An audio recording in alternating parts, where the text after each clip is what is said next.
I'm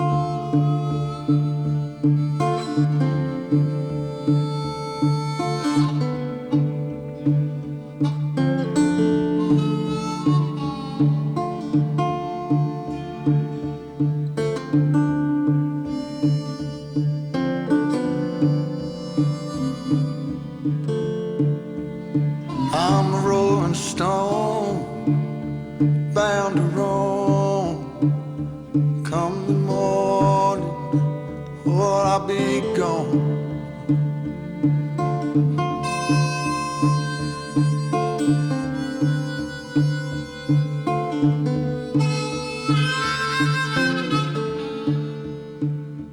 Pouring rain, wanna hear that train. The Tamron 18-300mm is probably the most versatile and convenient one-lens solution for Sony E and Fujifilm X-mount APS-C cameras. Recently, I had the opportunity to use this lens for a few days for a short trip and wanted to share my findings with some example photos and videos. But before getting into pros and cons, let's talk about the price first.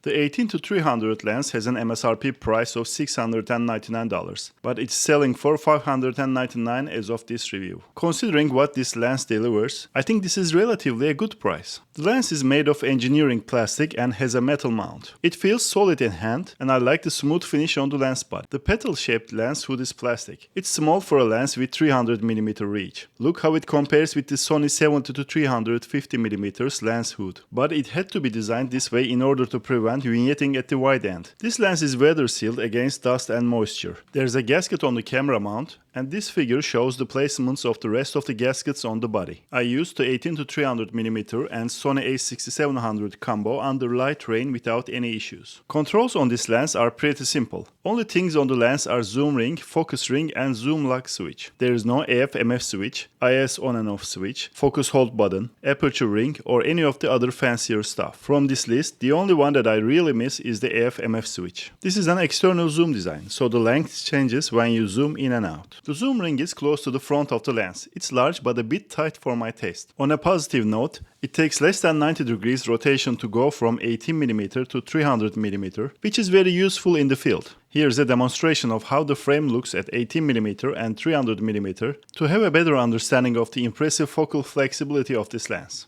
The focus ring is closer to the camera body. It's narrower and easier to rotate. Manual focusing is by wire, but it is responsive and accurate.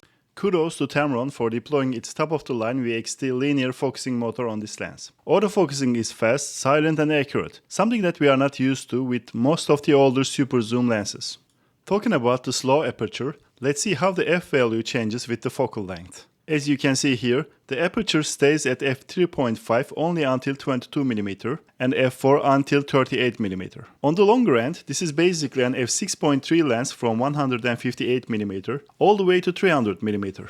One of the highlight specs of this lens is the 0.5 times max magnification. But don't get too excited yet. It's very difficult to achieve this magnification and I'll tell you why. It provides the max magnification at 18mm and the minimum focusing distance drops to 15 cm. So the front element of the lens almost has to touch the subject to achieve the promised 0.5 times magnification. In addition, under such a short shooting distance, the shadow of the lens falls on the subject even with special macro lighting. See how even Tamron showcases the macro feature of this lens on their product page. You simply need a semi-transparent object that can be lighted from behind in order to achieve a good result. I personally much prefer the 0.25x magnification on the 300mm side. It's not very high, but you can stay quite far from your subject, which is preferable in most cases. The 18-300mm features optical image stabilization, but I couldn't find any official CIPA rating regarding its effectiveness. When paired with the Sony a6700, I tested up to 4 stops compensation at 300mm while shooting photos, which is really good. On the other hand, in the video mode, the results at 300mm weren't very smooth. I felt like the IBIS on the a6700 and the optical IS on the lens didn't go along well in video.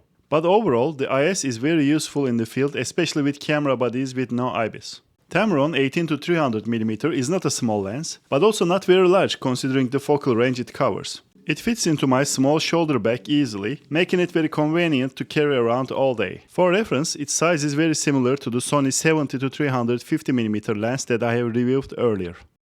Here are some quick comparisons with potential alternatives in E and X mounts.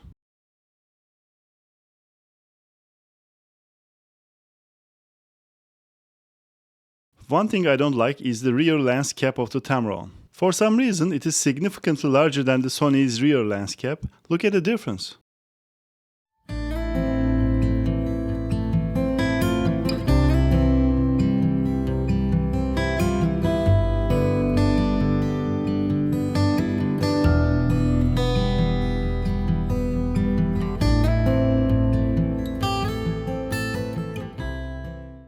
In sharpness, this lens cannot compete with any modern prime lenses and more expensive and faster zoom lenses, but overall it's acceptable at all focal lengths. Considering the complexity of the optical design of this lens, Tamron did a great job. Besides, one big advantage that people sometimes overlook about super zoom lenses is it gives you the extreme flexibility on how to frame the shot you desire. So in theory, you don't have to crop the image much in post-processing compared to zoom lenses with shorter focal length or prime lenses.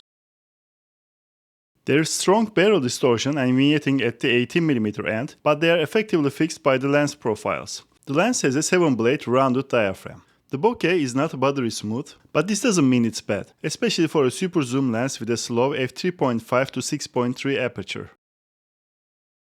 The Tamron 18-300mm is an ideal lens for travel, street, close-up and light wildlife and outdoor sports photography. On the other hand, it's not an ideal lens for indoor events and sports, weddings, architecture and any situation where bokeh and sharpness is critical.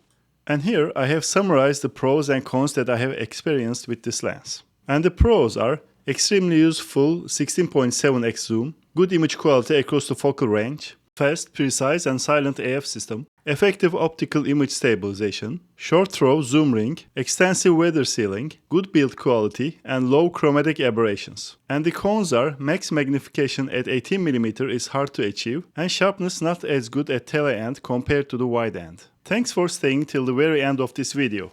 If you have any questions or comments about this lens, please share in the comments section.